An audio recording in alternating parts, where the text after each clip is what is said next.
ওঠো ওঠো ওঠো রোজাদার, সেহরির হলো সময়, খোলো খোলো দ্বার।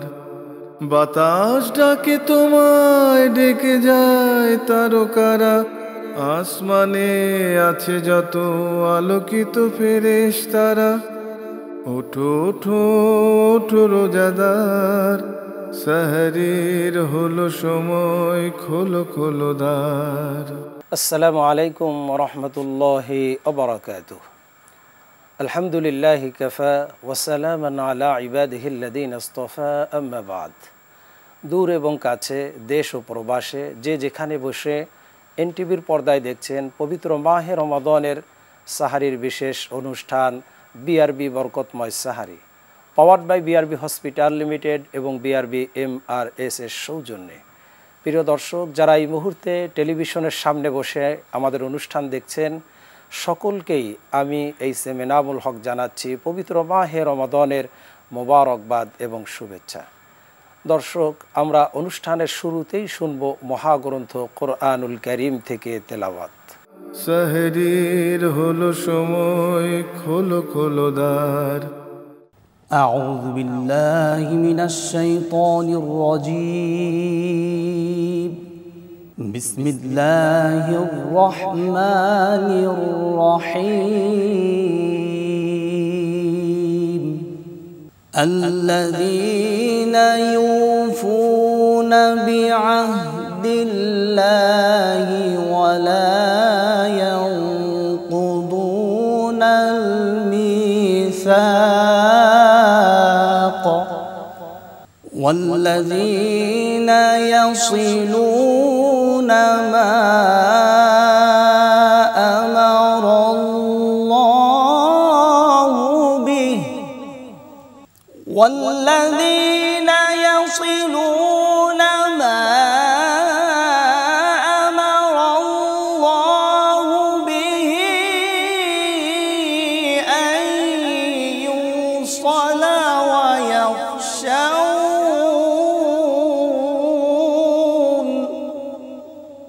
ويخشون ربهم ويخافون سوء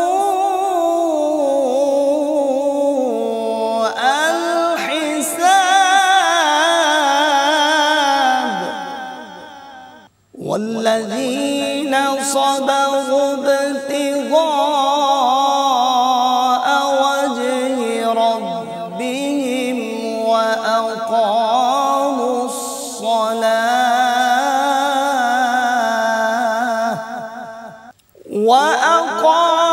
الصلاة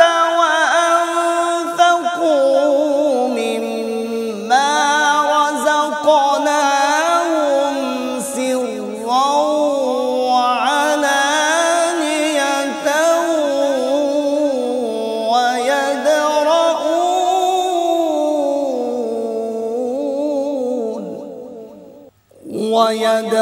ويدرؤون بالحسنة السيئة أولئك لهم عقبى الدار.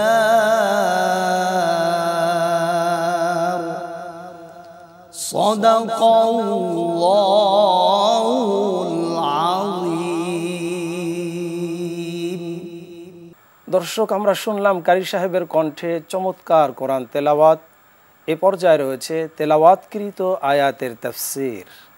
সেহরির হলো সময়, খোলো খোলো দ্বার।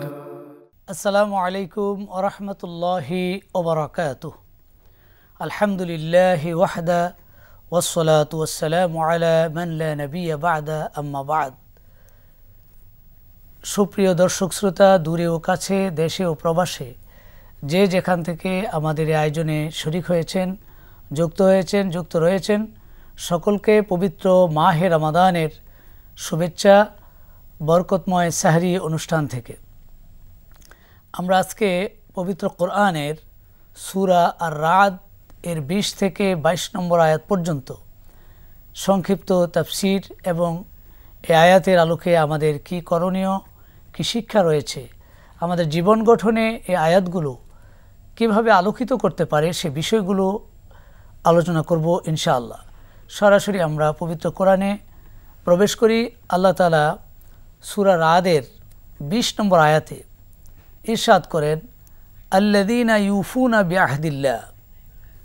সুপ্রিয় দর্শক শ্রোতা, এই আয়াত যে আয়াত কয়টি আমরা আলোচনা করব, এখানে একজন সফল মুমিনের, জান্নাতি মুমিনের 9টি বৈশিষ্ট্য আলোচনা করা হয়েছে। এখানে যে বৈশিষ্ট্যগুলি অর্জন করার মাধ্যমে একজন ব্যক্তি জান্নাতের স্থায়ী বাসিন্দা হতে পারে।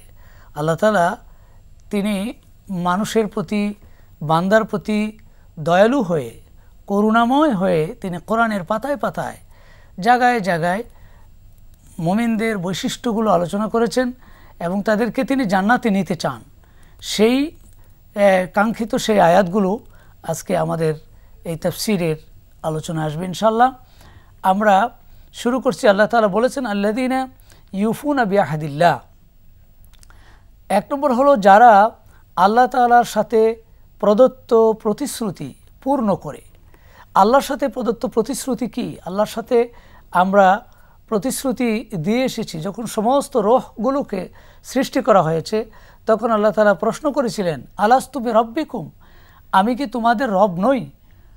ক্বালু বালা, সকল রূহ তখন সমস্বরে বলেছিল, হ্যাঁ আপনি আমাদের রব। সেই রবের স্বীকৃতি, আল্লাহ যে রব, এই রবের স্বীকৃতি সৃষ্টির সূচনাতে সকল রূহ আল্লাহর কাছে সেই প্রতিশ্রুতি দিয়ে এসেছে। এবং এই যে প্রতিশ্রুতি আল্লাহর কাছে সূচনাতে দিয়ে এসেছে, মুমিনেরা এই প্রতিশ্রুতিটাকে পূর্ণ রাখবে।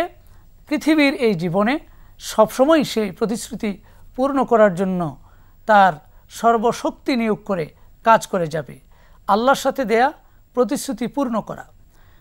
এরপর আল্লাহ বলেছেন, ওয়ালা ইয়ানকুদুন আল মিসাক, আর ওই মুমিনেরা তারা মিসাক ভঙ্গ করবে না। মিসাক হলো প্রতিশ্রুতি, তবে এই প্রতিশ্রুতি যেটা আল ওয়াদ, আল আহাদ, আল মুআল্লাক মা আল্লাহ ও মা আল ইবাদ, বান্দা এবং আল্লাহর সাথে সম্পৃক্ত সকল প্রকার প্রতিশ্রুতিকে এখানে উদ্দেশ্য করা হয়েছে। আল্লাহর সাথে প্রতিশ্রুতি যেটা একটু আগে বলা হলো, যে সকল মানুষ সে পৃথিবীতে এসে যে কর্মই করুক, কিন্তু সে আল্লাহর কাছে প্রতিশ্রুতি দিয়ে এসেছে যে আল্লাহ তুমি আমার রব, তোমাকে নিয়েই আমি তোমাকে মেনে নিয়েই সন্তুষ্ট, রাদিতু বিল্লাহি রব্বা, এই স্বীকৃতি তখন সে দিয়ে এসেছে। এরপরে এই প্রতিশ্রুতির পাশাপাশি এই পৃথিবীর জীবনে চলাফেরায়, মুআমালা, মুআশারায় গিয়ে মানুষ ব্যক্তির সাথে বিভিন্ন প্রতিশ্রুতি, ওয়াদায় আবদ্ধ হয়ে যায়। সেই প্রতিশ্রুতিগুলিও ভঙ্গ করে না। মুমিনেরা সবসময় এ বিষয়ে খুব সতর্ক থাকে। বিশ্বনবী সাল্লাল্লাহু আলাইহি সাল্লাম বলেছেন, লা ইমানা লিমান লা আহদা লাহু ওয়ালা দীনা লিমান লা আমানাতা লাহু। যার আমানতদারিতা নেই তার ঈমান নেই, যার প্রতিশ্রুতি পূর্ণতা নেই তার ঈমান নেই। অর্থাৎ প্রতিশ্রুতি পূর্ণ করা, সেটা চাই আল্লাহর সাথে সম্পৃক্ত হোক অথবা বান্দার সাথে সম্পৃক্ত, সকল প্রতিশ্রুতি পূর্ণ করা একজন মুমিনের জান্নাতে যাওয়ার জন্য অন্যতম শর্ত। এই প্রতিশ্রুতি পরে আল্লাহ তাআলা বলছেন, ওয়াল্লাযীনা ইয়াসিলুনা মা আমারাল্লাহু বিহি আন ইউসালা।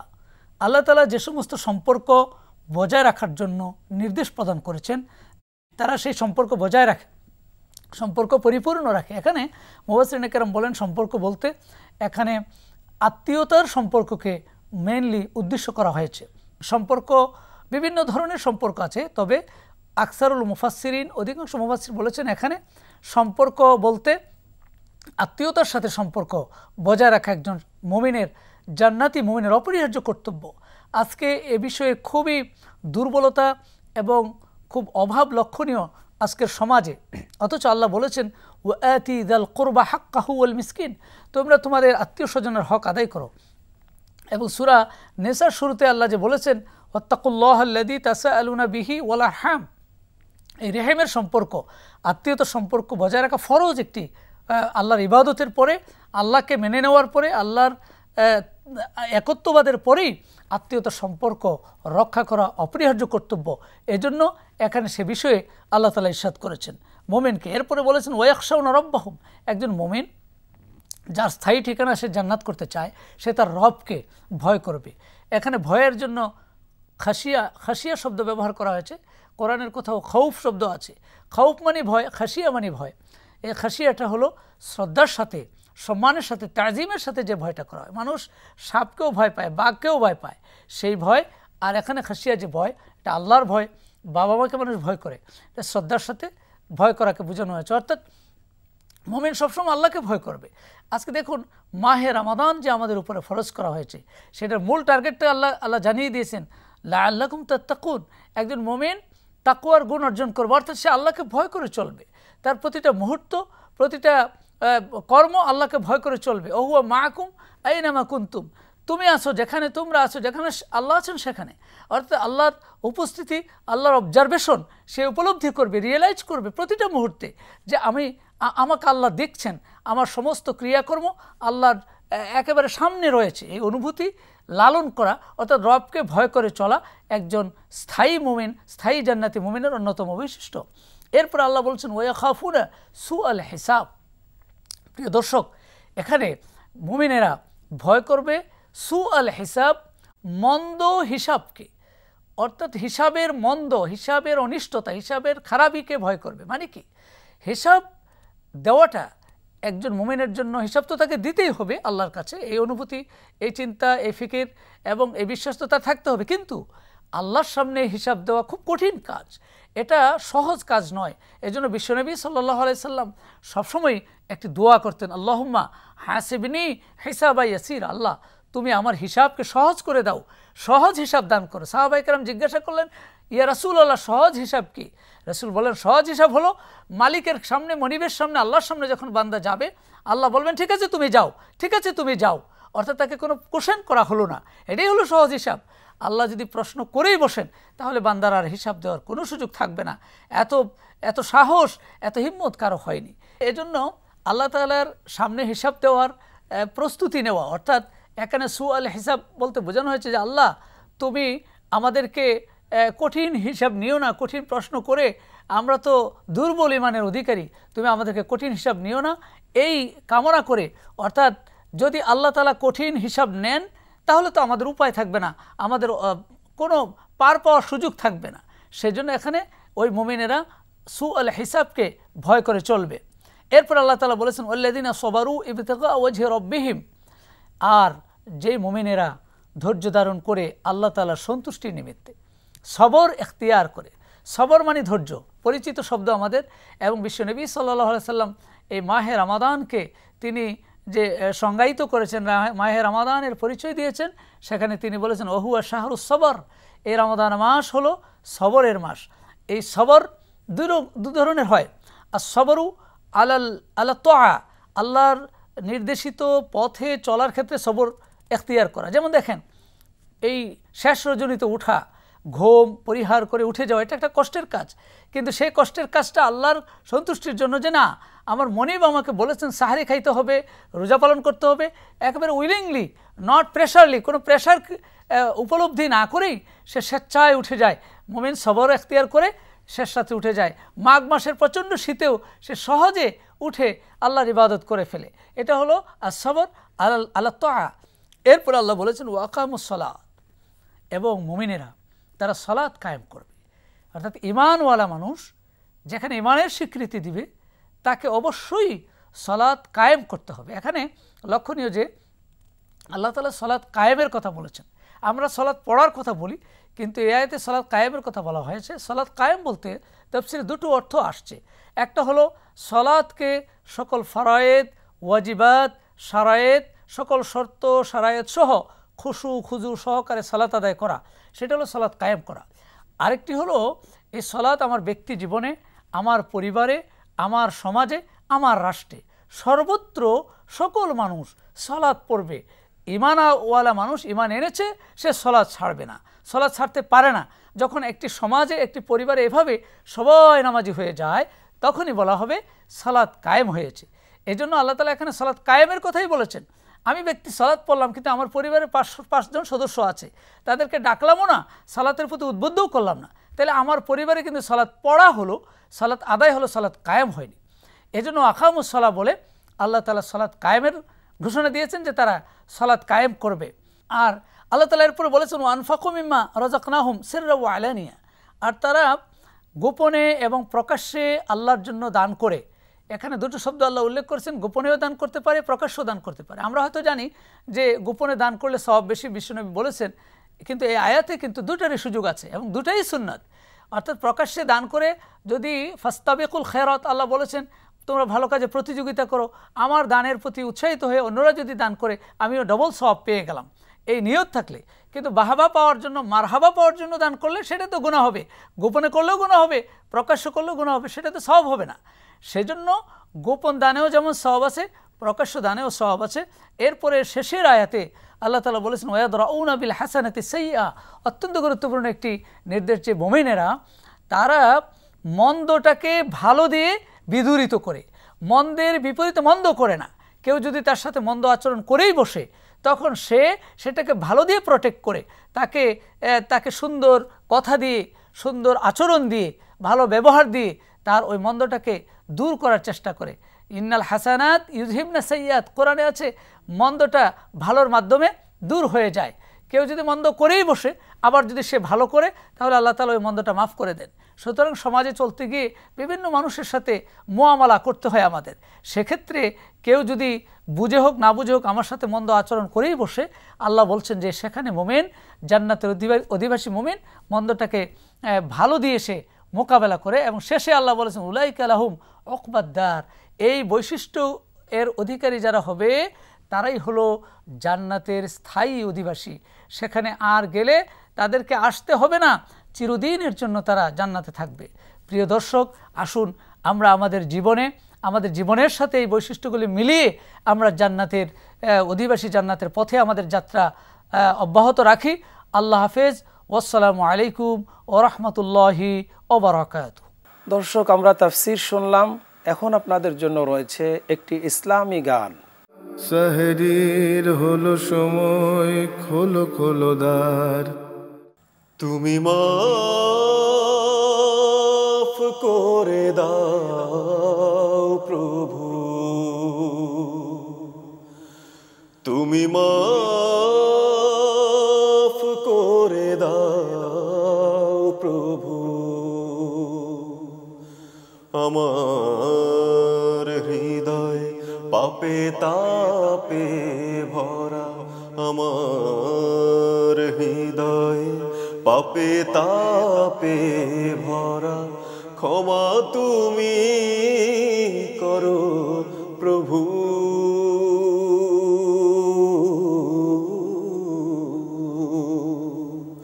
তুমি মাফ করে দাও প্রভু। করিনি সিজদা মসজিদে গিয়ে আমি, গাহিনী তোমার গুণগান,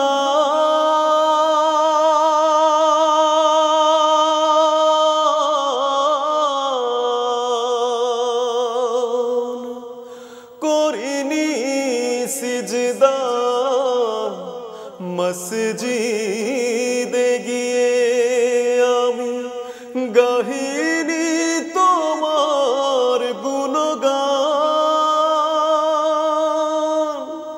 বইতে পারি না আর এই বঞ্চনা, আধারে ডুবেছি শুধু,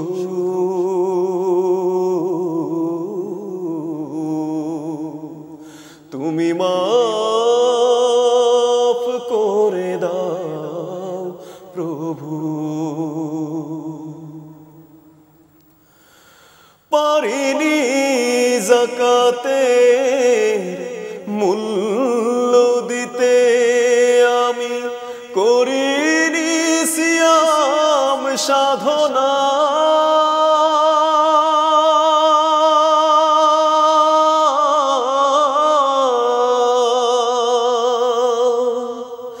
পারিনি যাকাতে মূল্য দিতে আমি, করিনি সিয়াম সাধনা, সইতে পারি না গঞ্জনা ভুল ভেঙে দাও মোর প্রভু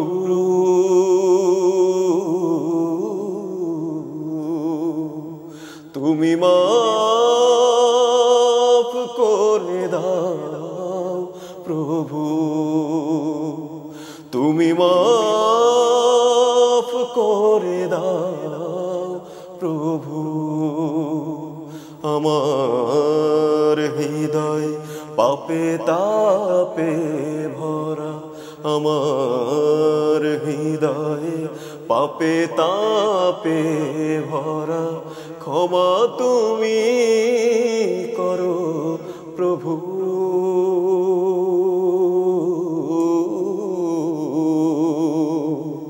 তুমি মাফ করে দাও প্রভু তুমি মাফ করে দাও প্রভু।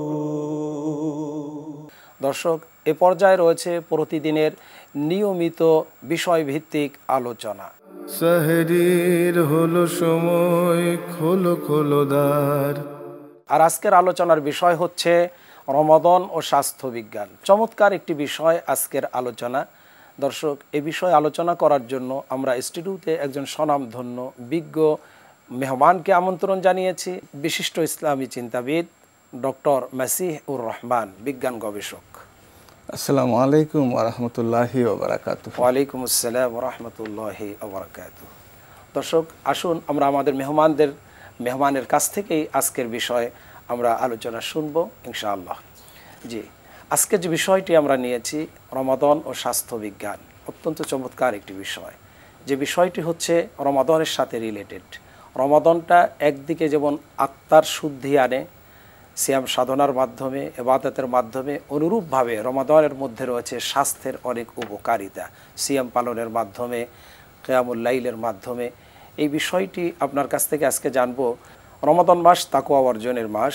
রমাদান সম্পর্কিত যে আয়াতগুলি আছে বিজ্ঞানের দৃষ্টিতে তা কিভাবে দেখছেন?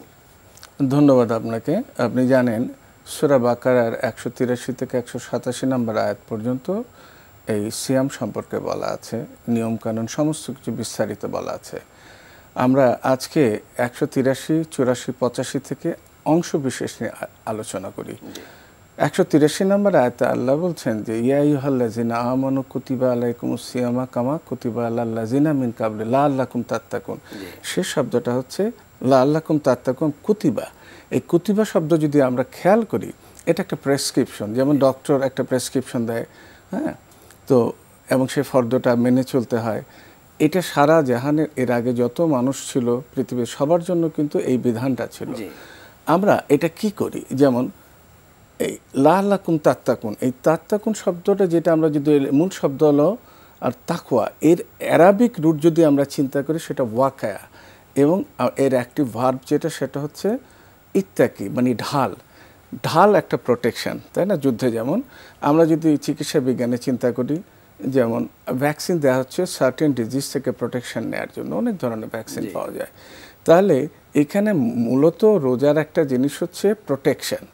কি থেকে প্রোটেকশন? সেটা হচ্ছে সিন, পাপ, যেই বিধিনি সীমা লঙ্ঘনের যে কাজগুলি হয় সেগুলো থেকে প্রোটেকশন। কিন্তু লাআল্লাকুম, তার মূল উদ্দেশ্য হলো তাকওয়া অর্জন করা, সুস্পষ্টভাবে নির্দেশনা। এরপরের যদি আমরা খেয়াল করি আয়াতটুকুতে 184 নম্বর আয়াতে অংশ, আনতাসুমু খায়রুল লাকুম ইন কুনতুম তা'লামুন, এটা তোমাদের জন্য উপকার যদি তোমরা তা বুঝতে।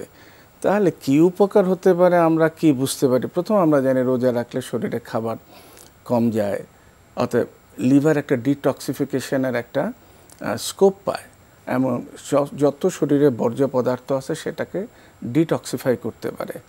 এখন যদি আমি খেয়াল করি যে আর কি হয়, রোজা রাখার জন্য শরীরে একটা সেল আছে, এনকে সেল বা ন্যাচারাল কিলার সেল বলে। এই সেলটা কিন্তু একটা শরীরে যে লিম্ফোসাইটগুলি থাকে, হোয়াইট ব্লাড সেলের সার্কুলেটিং 5 to 15% সার্কুলেটিং লিম্ফোসাইটের একটা পোর্শন হচ্ছে এনকে সেল। এনকে সেল একটা বিশেষ কাজ হচ্ছে যে কোনো সেল যদি ক্যান্সারাস বা টিউমারাস সেলে টার্ন হতে থাকে সেটা কিল করে। অথবা কোনো ভাইরাস যদি কোনো সেল ইনফেক্টেড করে সেই সেলটা সে ডিস্ট্রয় করে যাতে আমি সুস্থ থাকি। সবচেয়ে বিশ্বের এমন এটা কিভাবে করে, এই সেলের মাঝখানে দুটো এনজাইম থাকে, একটা হলো পারফোরিন, একটা গ্র্যানজাইম। পারফোরিন এনজাইমটা করে সেলের মধ্যে পেনিট্রেট করে আর গ্র্যানজাইম সেল ড্যামেজ করে, অথবা এটা আমরা আরেকটা নামে বলতে অ্যাপোপ্টোসিস, প্রোগ্রাম সেল ড্যামেজ। যেমন আপনি কম্পিউটার একটা প্রোগ্রাম সেট করা থাকে সফটওয়্যার, ঠিক এটা এমনভাবে তৈরি হয়। এখন এইটার কাজ বললাম, কিন্তু এই অ্যাক্টিভিটিসটা সীমাহীনভাবে বেড়ে যায় সিয়াম রাখার মাধ্যমে। অতএব আপনি যদি হয়তো শরীরে আমরা ব্লাড ফ্লো হচ্ছে আমরা কিন্তু টের পাই না, কিভাবে প্রোটেকশন দিচ্ছে এই ন্যাচারাল কিলার সেল আপনার ক্যান্সারাস সেল টার্নিং থেকে এবং আপনার কোনো ভাইরাস ইনফেক্টেড সেলগুলো ডিস্ট্রয় করার মাধ্যমে। এরপরে যদি আমরা খেয়াল করি 185 নম্বর আয়াতে আল্লাহ বলছে ইরিদুল্লাহ বিকুম উসরা ওয়ালা ইরিদুল্লাহ বিকুম উসরা, আমি তোমাদের কষ্ট দেই না, বোঝা চাপাই না, বস্তুত তোমরা নিজেদের উপর বোঝা চাপা। এইটা কি জিনিস আপনি জানেন যে আমরা 184 নম্বর আয়াত থেকে দেখলাম আল্লাহ সুবহানাহু ওয়া তাআলা বলছেন রোজা কে রাখবে না, যে সফরে আছে, যে অসুস্থ। এবং অসুস্থতা দুইটা ভাগ করে দিল, যার সুস্থ হওয়ার কোনো সম্ভাবনা থাকে না সে ফিদিয়া দিবে, এবং যার সুস্থ হওয়ার সম্ভাবনা আছে সে পরবর্তীতেই এটা পূরণ করে নেবে। রাসূল সাল্লাল্লাহু আলাইহি ওয়াসাল্লাম এর সাথে কিন্তু আরও অ্যাড করে দিলেন যার মিনস্ট্রুয়েশন হচ্ছে সে মাসিকরত অবস্থায় রাখতে পারবে না, প্রেগনেন্সিতে ল্যাকটেটিং মাদার, ছোট বাচ্চারা রাখবে না। এরও একটা সায়েন্টিফিক এক্সপ্লানেশন আছে, যদি সময় পাই বিস্তারিত বলবো। এখন যদি আমরা চিন্তা করি ও আনতুম খায়রুল্লাকুম ইন কুনতুম তা'লামুন, বললাম হ্যাঁ তোমাদের জন্য কল্যাণকর একটা, আর তোমাদের উপর বোঝা চাপাই না আমি, এই যে ইরিদুল্লাহ বিকুম উসরা। এখন আমরা যদি দেখি এটা দিয়ে আমরা যেমন আমাদের দেশে দেখা যায় যেটা বললাম প্রেগনেন্সিতে কিন্তু বলা হয় যে রোজা রাখতে নিষেধ করা আছে। যদি আমাদের দেশের যারা গাইনোকোলজিস্টরা অনেক সময় হয়তো হাদিসগুলোর ঠিক ইন্টারপ্রিটেশন না জানার জন্য ভুলভাবে বলে ফেলে। যেমন ধরা যাক নাসাইতে 2317 নম্বর হাদিসে ডিসকারেজ করা আসছে, এবং তিরমিজি শরীফের আপনার 665 নম্বর হাদিসে প্রেগনেন্সিতে ল্যাকটেটিং মাদার যারা তাদেরকে যে রোজা রাখতে নিষেধ করা আছে, এবং সুনান আবু দাউদে 1947 নম্বর হাদিস। এই সবকটা হাদিস নাসিরুদ্দিন আলবানীর যে বই যে আল মজু আল ফিকা এই কিতাবের আপনার 16 নম্বর বইয়ের হলো 272 নম্বর পেজে এর সম্পর্কে বিস্তারিত আছে। এখন বলা হয় হাদিসটার একটা অংশ যদি কোনো মা মনে করে যে সে রোজা রাখতে পারে সে রাখতে পারে, এই একটা হিসাবে অনেকে বলে যে কোনো মা যদি প্রেগনেন্সিতে রোজা রাখা সম্ভব সে রাখতে পারে না, কারণ কোনো মায়ের পক্ষে এটা বোঝা সম্ভব না তার পেটে কি হচ্ছে, তার ক্ষতিকর বিষয়গুলো থেকে জানা সম্ভব না। ফলে রাসূল সাল্লাল্লাহু আলাইহি ওয়াসাল্লাম যে স্ট্রেট কাট বলে দিলেন প্রেগনেন্সিতে রোজা রাখবে না, এটা কিন্তু ফিনিশ হয়ে গেল। এখন প্রবলেমটা কি হচ্ছে, প্রেগনেন্সিতে যখন সে রোজা রাখে তখন তার শরীরে পানি কমে যায়। এই 1 মাসে কিন্তু এই বাচ্চা সার্টেন টাইমে ডিহাইড্রেশনে থাকে এবং তার ওজনটা কম হয়, 1। 2 নম্বরে তার শ্বাসে প্রবলেম হয়। 3 নম্বর মিসক্যারেজ হয়ে যায়, মানে সময়ের আগে ডেলিভারি হয়ে যায়। আরেক সময় বার্থ মানে that is genetical deformity develop করে, কনজেনিটাল পেটে থাকা অবস্থা একটা ডিফর্ম বাচ্চা হয়। এই এতগুলি কমপ্লিকেশান আর বিস্তারিত আলাপ করার সময় নেই। তো এই এত কটা বিপদ থেকে বাঁচা আপনি তো পরে রোজাটা করে নিতে পারেন। এত কটা বিপদের সম্ভাবনা যেখানে থাকে সেখানে কোনো মোটেই একেবারেই উচিত না। তো আমরা যদি এই বিস্তারিতভাবে দেখি যে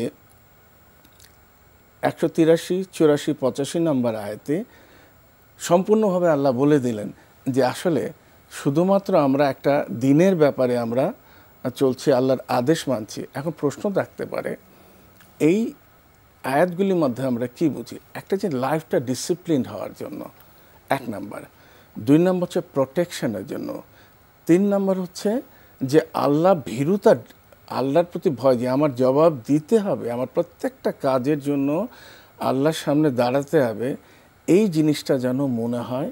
এবং সবচেয়ে বড় কথা আল্লাহ যেটা ওয়াতাকুম রাসূলুহু ফাখুযু আমা নাহাকুম আনহু ফান্তাহু ওয়াত্তাকুল্লাহ ইন্নাল্লাহা শাদীদুল ইকাব, আমি রাসূল সাল্লাল্লাহু আলাইহি ওয়াসাল্লামকে অনুসরণ করব ঠিক যেভাবে তিনি বলছেন এবং সাহাবীরা অনুসরণ করছেন। এই যে মূল বিষয়টা, এইটাই কিন্তু এই রমজান মাসে প্র্যাকটিস। আর রমজানের একটা জিনিস আমি যেটা বললাম প্রেসক্রিপশনে, সেটা হচ্ছে যে আপনি 11 মাসে যে কি করবেন এটা রিহার্সাল। যেমন একটা প্রোগ্রাম হওয়ার আগে 7 দিন 10 দিন রিহার্সাল দেয় না, তো এটা কিন্তু রিহার্সাল পিরিয়ড। এই সময় আপনি প্র্যাকটিস করবেন, রেস্ট অফ দ্য বছরের 11 মাস আপনি সেটা কিন্তু প্রয়োগ করবেন। যদি 1 মাসে থেমে যান তাহলে কিন্তু মূল যে অর্জন লাআল্লাকুম তাত্তাকুন সেটা কিন্তু হচ্ছে না, আপনার মধ্যে সে ভীতি আসবে না, সে তাকওয়া অর্জন হবে না। যে আপনার কাছে দ্বিতীয় প্রশ্ন হচ্ছে যে সিয়াম আমাদের শরীরের জন্য কি কি কল্যাণ বয়ে আনে? কল্যাণের কথা বলতে গেলে চিন্তা করতে হয় যে বিজ্ঞানীরা কি ধারণা পোষণ করতে এক সময়। আমরা যদি বহু পিছনে যাই, হিপোক্রেটিসের কথা যদি চিন্তা করি, তার সময়কাল ছিল 460 BC, সেই সময়কাল থেকে তিনি 370 BC পর্যন্ত তার সময়কাল। তিনি বলতেন যে তোমরা যদি সুস্থ থাকতে চাও, ভালো থাকতে চাও, তাহলে না খেয়ে থাকো, ফাস্টিং অ্যান্ড ফাস্টিং। এই যে তার প্রেসক্রিপশন ছিল, এবং তিনি বলতেন fasting is a great remedy. শরীর যদি সুস্থ রাখতে চাও এবং প্রতিরোধ তৈরি করতে চাও তাহলে না খেয়ে থাকো। তার গবেষণা থেকে বললেন। এর বহু বছর পর গ্যালেন, তিনি আরেকজন বিজ্ঞানী, তিনি বললেন যে যদি রোজা রাখা হয় তা স্বাস্থ্যের জন্য, তিনি ফাস্টিং আমাদের আমার কথা বললেন না, মানে খাবার অনিয়মিত বা বেশি খাওয়া এটা শরীরের প্রতি অত্যন্ত ক্ষতিকর। অতএব তোমরা যদি সুস্থ থাকতে চাও তোমরা না খেয়ে থাকো। এর পরবর্তীতে প্যারাসেলসাস, ইনি 1493 সময় থেকে অনওয়ার্ড ছিলেন, এবং তিনি বললেন একই কথা, fasting is the way of life. জীবনের মূল কথা হচ্ছে তোমরা রোজা রাখো। এবং পরবর্তীতে যেমন আমরা দেখি অ্যালান কট, তার একটা বই আছে fasting is the way of life. তাতে বললো যারা রোজা রাখে তাদের কয়েকটা জিনিস হয়, তার ব্রেন অত্যন্ত সতেজ থাকে, অত্যন্ত সুন্দরভাবে চিন্তা করতে পারে, তার শরীরের কিছু ইমিউনিটি গ্রোন আপ করে, যেটা আমরা শুরুতে আংশিক টাচ করলাম।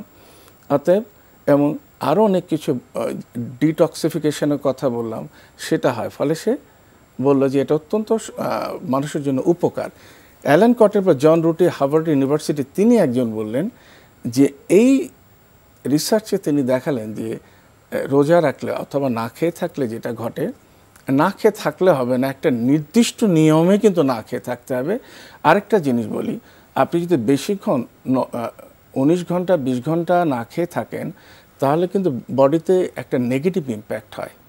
সুতরাং আমরা যেটা 14 ঘন্টা 15 ঘন্টা 16 ঘন্টা 17 ঘন্টা ম্যাক্সিমাম 18 আওয়ার্স পর্যন্ত বডি কিন্তু পজিটিভ থাকে, কারণ এরপরে যে চেঞ্জগুলি এটা মাঝে মাঝে কিন্তু ড্যামেজিং হয়ে যায়। সুতরাং আমরা যদি চিন্তা করি, এরপরে যদি জন রুটির কথা, যে বডির যে WBC সেলের মধ্যে লিম্ফোসাইট, এনকে সেলের কথা বললাম, এগুলি কিন্তু আমাদের আরও ম্যাক্রোফেজ প্রপারলি যাতে কাজ করতে পারে সেই পরিবেশটা তৈরি করে দেয়। অর্থাৎ এর পরবর্তী ভাইরাস ব্যাকটেরিয়া যখনই ঢুকে সে কিন্তু সেভাবে বডি ডিফেন্সটা ডিস্ট্রয় করতে পারে না।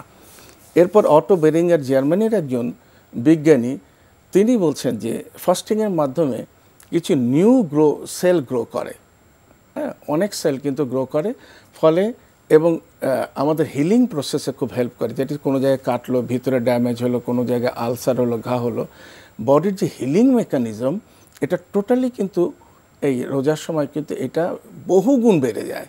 সুতরাং এই হিলিং প্রসেসে কিন্তু হেল্প করছে অটো বেরিঙ্গারের মতে। এখন যদি আমরা চিন্তা করি, স্বাভাবিকভাবে চিন্তা করি, রোজা কী বেনিফিট দেয়? ডায়াবেটিক পেশেন্টদের কিন্তু কন্ট্রোল রাখে, জি, 1 নাম্বার। এবং তারাদের, আমি as a doctor always suggest করি, রাসূল সাল্লাম কিন্তু শাবান মাসে অতিরিক্ত রোজা রাখতো, অন্যান্য মাসে এত রাখতো না। এই মাসে এই রোজা যদি সে প্র্যাকটিস করে নেয়, এই করতো যে কিভাবে ফরজ রোজাগুলি করতে পারে, তার ইনসুলিন ব্যালেন্সের প্রয়োজন আছে, ট্যাবলেট ব্যালেন্স করার, এবং সাধারণত হয় কি, যারা ডায়াবেটিসের পেশেন্ট তাদের তো সেহরি খেতে হবে, না খেলে সমস্যা। এই লং টার্মে যখন না খেয়ে থাকবে আর তার যখন ট্যাবলেট খায়, যারা ট্যাবলেট খায় তারা 1/3 ডোজ কমাবে। এবং আরেকটা জিনিস হচ্ছে যে ইনসুলিন যারা নেয়, যার অ্যাটেন্ডিং ডক্টর, তার কাছে যে এটা অ্যাডজাস্ট করে নিতে হয়। তাহলে আমরা দেখি রোজার মাধ্যমে কিন্তু একটা মানুষের ডায়াবেটিস কন্ট্রোল করা যায়, প্রেশার কন্ট্রোল হয়, এবং কোলেস্টেরল ব্লাডে যেটা থাকে সেটা কিন্তু কন্ট্রোল হয়, বিশেষ করে এলডিএইচ আমরা জানি, ট্রাইগ্লিসারাইড, সেটা কিন্তু কমতে থাকে, ফলে রিস্ক অফ হার্ট অ্যাটাক এটা কিন্তু কমে যায়। এরপরে হিলিংয়ের কথা বললাম, নিউ সেল গ্রোথের কথা বললাম, এবং মাইগ্রেনে যারা ভোগে তাদের কিন্তু ইমপ্রুভমেন্ট হয়, সাইনোসাইটিস যাদের থাকে তারা কিন্তু ইমপ্রুভ হয়, এবং কিডনি খুব হেলদি রাখে, এবং স্টোমাক, ডিউডেনাল আলসার বা গ্যাস্ট্রিক আলসার যে যাদের থাকে সেটা কিন্তু ইমপ্রুভ হয়। আর শরীরের যে ফ্যাগোসাইটিক অ্যাক্টিভিটি, ম্যাক্রোফেজের সেল অ্যাক্টিভিটি সেটা বেড়ে যায়। আমরা যদি দেখি যে সেল মিডিয়েটেড ইমিউনিটি সেটা কিন্তু বেড়ে যায়। আচ্ছা, তারপরে যদি ন্যাচারাল কিলার সেলের অ্যাক্টিভিটি বললাম, এনকে সেলের, সেটা বেড়ে যায়, এবং নিউট্রোফিলিক সেলগুলি ব্যাকটেরিওসাইডাল অ্যাক্টিভিটি মানে ব্যাকটেরিয়া কিল করার যে তার স্ট্রেংথটুকু সেটা সে বেড়ে যায়। তো এখানে আরেকটা জিনিস হয়, আপনি যখন এই 1 মাসের প্র্যাকটিসটা করলেন, আপনার কিন্তু যেহেতু আপনি এই 1 মাস একটা ওয়েতে চললেন, এটা কিন্তু আপনার অ্যাটেনশন বাড়াবে, ব্রেনের সবচেয়ে বেশি কাজ করে অ্যাটেনশন বাড়াবে, এবং শরীরের কিছু হরমোন আছে এটা খুব বেশিভাবে অ্যাক্টিভ করে দেয় যাতে আমার পজিটিভ শরীরে ইম্প্যাক্ট হয়। এবং একটা জিনিস এই মাসের একটা সুবিধা হচ্ছে আপনার ব্যাড হ্যাবিটগুলি ছেড়ে দেওয়ার একটা আপনি স্কোপ পাচ্ছেন। এবং আরেকটা জিনিস, ব্রেনে লাইপোস্ট্যাট নামে একটা রিসেপ্টর আছে যেটা আমাদের বারবার খাওয়ার যে প্রবণতা সেটা কিন্তু ডিস্ট্রয় করে দেয়।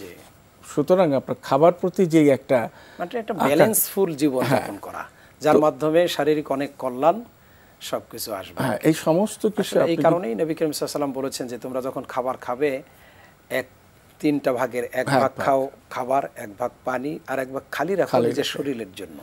মানে মোদ্দা কথা, যখন ক্ষুধা লাগে খেতে যাও এবং খালি রেখেই উঠে যাও। এতে কতগুলি একটা বলে নিই যে সাধারণত যেটা ঘটে, এটা একটা সাজেশন, রাতে যখন পেট ভরে খায়, রাসূল সাল্লাল্লাহু আলাইহি ওয়াসাল্লাম কিন্তু সাথে সাথে ঘুমাতে নিষেধ করলেন। তার কারণ মানুষ যখন খায় তখন তার পেটে এই হজমের জন্য টোটাল ব্লাড সার্কুলেশন কিন্তু কয়েক গুণ বেড়ে যায়, শরীরের অন্যান্য জায়গা থেকে কিন্তু পেটে আসে, ফলে রাতে কিন্তু চান্স অফ হার্ট অ্যাটাক বেশি। কারণ এই জন্য বলা হচ্ছে যে কারা সেহরিতে খেয়ে যেন একেবারে ভরপেট না খায়, কারণ একটা রিস্ক থেকে যায় একটা বিপদ ঘটার। যে আপনি সিয়ামের ব্যাপারে অসংখ্য তথ্য আমাদেরকে দিলেন, শারীরিক উপকার, মানসিক উপকার এবং তাকওয়ার দিক থেকে আমাদের উপকার, আত্মশুদ্ধির উপকার। সিয়ামের আরেকটি পাঠ হচ্ছে রাতের নামাজ, কারণ নবী করিম সাল্লাল্লাহু আলাইহি ওয়াসাল্লাম সিয়াম সম্পর্কে যে কথা বলেছেন, মান সামা রমাদান ঈমানান ওয়া ইহতিসাবান গুফিরা লাহু মা তাকাদ্দামা মিন যামবি, একই কথা বলেছেন মান কামা রমাদান ঈমানান ওয়া ইহতিসাবান গুফিরা লাহু মা তাকাদ্দামা মিন যামবি। তাহলে রাতের নামাজও যে একটা বিরাট পাঠ সিয়ামের, এবং এই যে নামাজ, দীর্ঘ নামাজ, কিয়ামুল লাইল, তারাবির নামাজ, এশার নামাজ, এর মাধ্যমে শরীরের কি উপকারিতা আসতে পারে। যেহেতু সারাদিন রোজা রাখার পরে এরপরে কিন্তু মানুষ প্রচুর খাবার খায় ইফতারির সময়, অনেকে যারা ভোজন বিলাসী তারা তো ইফতারিতে হরেক রকম খাবার খায়, আবার নামাজে যাওয়ার আগে আর এক রকম খায়, আবার নামাজ পড়ে এসে খায়, আবার সাহারিতে খায়, তাদের ব্যাপারে কি উপকারিতা আছে, তাদের জন্য আপনার সাজেশনটা কি?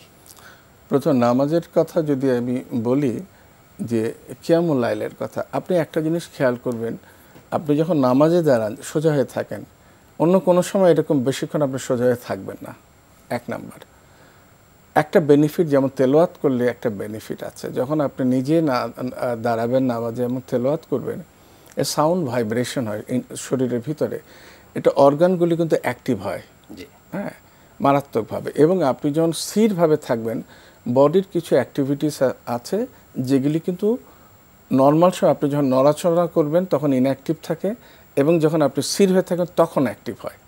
তো সুতরাং নামাজ সেই জায়গাগুলি অ্যাক্টিভ করে দিচ্ছে।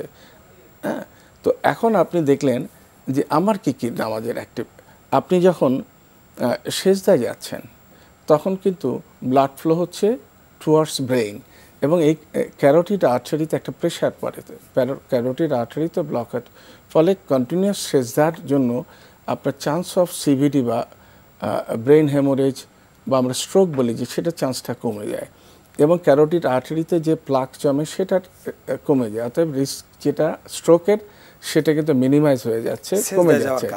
আচ্ছা, এরপরে আপনি যখন সার্ভিক্যাল স্পন্ডিলোসিস হয় তারা কিন্তু বেনিফিটেড হয়। আপনি যখন রুকুতে যান তখন কিন্তু গ্র্যাভিটেশনে অর্গানগুলি স্ট্রেসড হয় এবং তারা হাইলি অ্যাক্টিভ হয়। এবং তারপরে আপনি যখন প্রত্যেকটা পার্টে কিন্তু এখন যে সাউন্ড ইফেক্ট, আমি যেটা বললাম যে সাউন্ড ইফেক্ট একটা মারাত্মক ইফেক্ট, এখানে কিন্তু অ্যাটেনশন, আপনি ধৈর্য ধরে থাকতেছেন, এখানে ধৈর্য রাখতেছেন, আমার 20 টাকাতে আমি পড়ব, এই 20 টাকা বা তার চেয়ে বেশি হোক তার চেয়ে কম হোক আমি পড়ছি, অ্যাটেনশন দিচ্ছি, শুনছি। এই যে আমরা কিছুক্ষণ আগে বললাম সিএমের একটা কাজ হচ্ছে অ্যাটেনশন বাড়ায়, কিন্তু এই অ্যাটেনশনটা আপনার ফিউচারে কাজে লাগবে, আপনার স্টাডিতে কাজে লাগবে, আপনার জবে কাজে, সমস্ত কিছুতে কাজে লাগবে। লস করতে থাকবেন। ধন্যবাদ সুন্দর আলোচনা পেশ করার জন্য। আপনাকেও ধন্যবাদ। জি দর্শক, আমাদের সময় একেবারে শেষ প্রান্তে আমরা চলে এসেছি। অত্যন্ত চমৎকার আলোচনা আপনারা শুনছিলেন। আসলে আল্লাহ পাকের প্রত্যেকটি বিধানের মধ্যেই রয়েছে অভূতপূর্ব কল্যাণ দুনিয়া এবং আখেরাতের জন্য।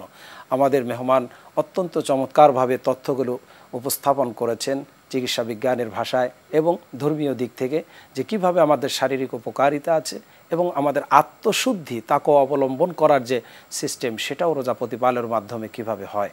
আসুন আমরা দুনিয়া এবং আখেরাতের কল্যাণ রোজা থেকে, রোজার শিক্ষা থেকে, রোজার প্র্যাকটিস থেকে আমরা যেন অর্জন করতে পারি। শেষ করব একটি ইসলামী গান শুনতে শুনতে।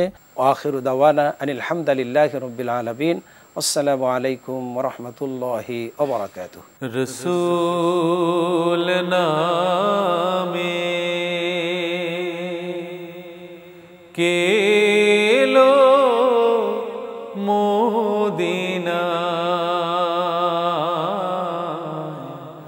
রসূল নামে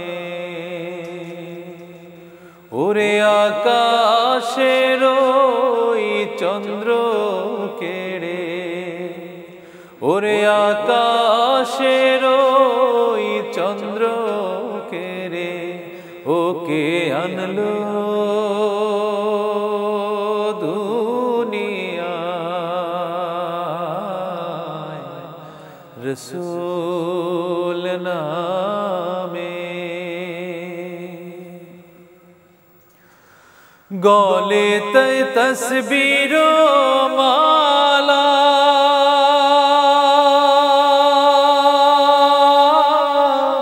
কে চলে ওই কামলিওয়ালা রে, গলেতে তসবির মালা, কে চলে ওই কামলিওয়ালা রে, ওরে এমন দরদির কথা, ওরে এমন দরদির কথা, শুনলে পরাণ জুড়ায়, রসূল নামে কেলো মদিনায়, রসূল নামে। আমি দেখি নাই শুনি নাই কোথায়,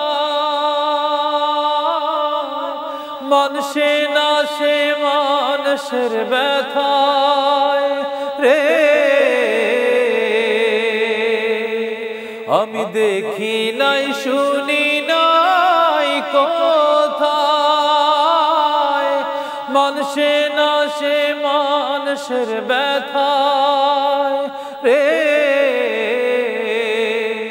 ওরে আমার মনের দরগাহ তলায়, ওরে আমার মনের দরগাহ তলায়, তারে ডেকে নিয়ে আয়,